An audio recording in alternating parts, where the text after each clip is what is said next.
নগরায়নের বিষয়টাকে শুধু বিল্ডিং তোলার বিষয়টা আর কিছু মানুষের বসবাসের সুবিধাটা আর কি আমাদের সকলের জীবন জীবিকার বিষয়টার সাথে যুক্ত করলে চলবে না।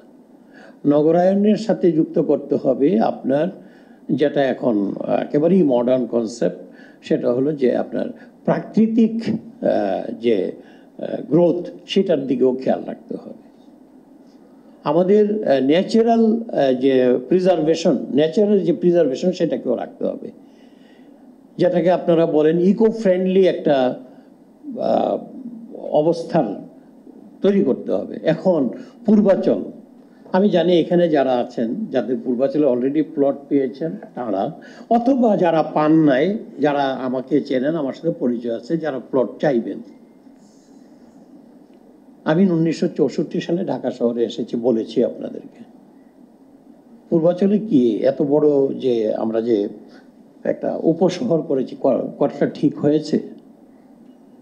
ঠিক হয়েছে কিনা বলেন, কি নগরবিদ আপনি কি মনে করেন?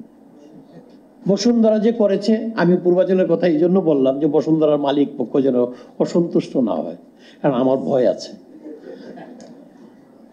বসুন্ধরা যে করেছে, এই যে জেনারেল সাহেবরা যে করেছেন একটা কি যেন নাম আপনাদের, জলসিঁড়ি করা ঠিক হয়েছে? প্রকৃতিকে ধ্বংস করে দিয়ে আপনি নগরায়ন করছেন, প্রকৃতির দিকে খেয়াল রাখছেন না। জলসিঁড়ি করার সময় কি প্রাকৃতিক যে অবস্থাটা আছে এটা কি মাথায় ঢুকেছে কখনো? পূর্বাচল করার ক্ষেত্রে, আমি পূর্বাচলে গিয়েছিলাম, আমি বলবো আমার অভিজ্ঞতার কথা বলবো। আমি দেখলাম যে ওখানে বন প্রায় নেই,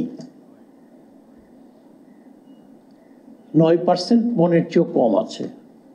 আমি একসময় চাকরি করতাম, বন এবং পরিবেশ মন্ত্রণালয়ে চাকরি করতাম। তখন আমাদের বনের পরিমাণ ছিল সারা দেশে 9%, অথচ মিনিমাম 25% আপনার থাকতে হবে আপনার বন, এটা নাই। এখন কিন্তু ভালো, এখন কিন্তু সকলেই আপনার গ্রামে গঞ্জে যেখানে যান, একটু জায়গা খালি পেলে সেখানে সে বনায়ন করে একটা স্যাপলিং করে।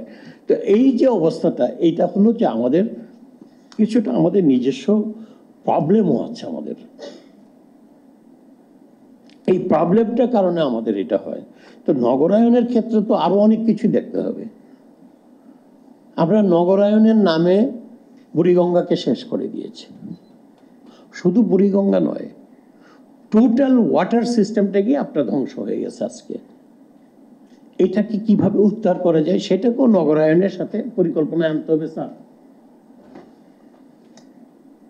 বর্জ্য ব্যবস্থাপনার কথাটা চিন্তা করতে হবে, কঠিনভাবে চিন্তা করতে হবে। কৃষি জমি, সম্ভবত রাষ্ট্রদূত ফয়েজ আহমদ সাহেব একটু উল্লেখ করেছেন কৃষি জমির কথা। কৃষি জমি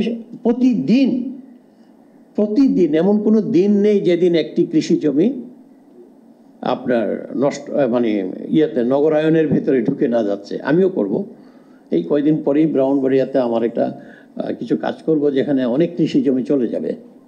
আমাদের প্রাইম মিনিস্টার বলেছেন যে মিনিমাম 3 ফসলি জমি যাতে নষ্ট না হয়, আমরা সেদিকে হয়তো লক্ষ্য রাখবো। আমরা তো যত মার্শিল্যান্ড আছে, যত ওয়াটার বডি আছে, সব তো ধ্বংস করে দিচ্ছি।